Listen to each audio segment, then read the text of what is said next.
Welcome back to MC Enjoy Channel. Sa video po ito, magluluto po tayo ng aming version ng ginataang manok. For ingredients, ito po ang ating mga kakailanganin sa ating pagluluto.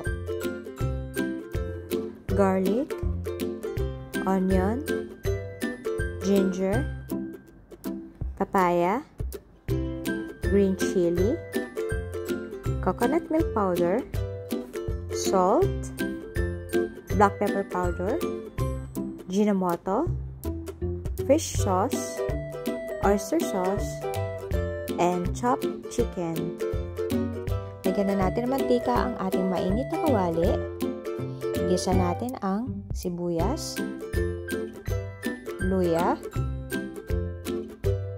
at ang bawang. Ayan. Antayin natin siyang mag-turns into brown.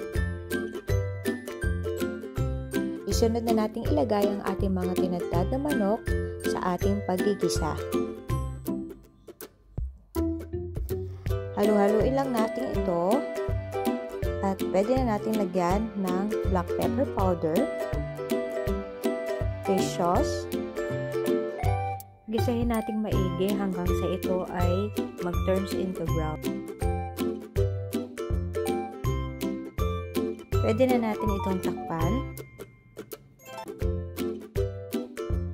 Ayan, at kusa ng nagmantika ang ating chicken. Pwede na natin ilagay ang ating tinunaw na coconut milk powder. Halu-haluin lang natin ito at takpan. Antayin lang natin itong kumulo at maya-maya ay pwede na natin ilagay ang ating papaya. Takpan lang ulit natin siya hanggang sa itong papaya ay maluto. Lagyan na rin natin ang ating sili.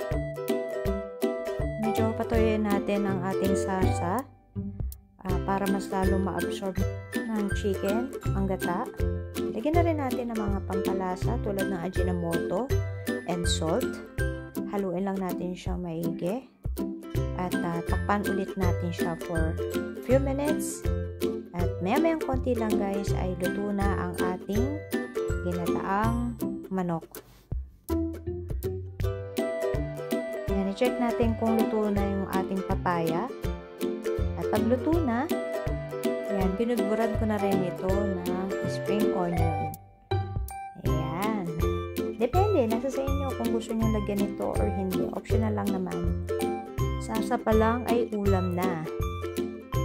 Ito na po ang aming version ng ginataang manok with papaya. Sana po ay naibigyan nyo ang aming cooking vlog for today. Thank you for watching.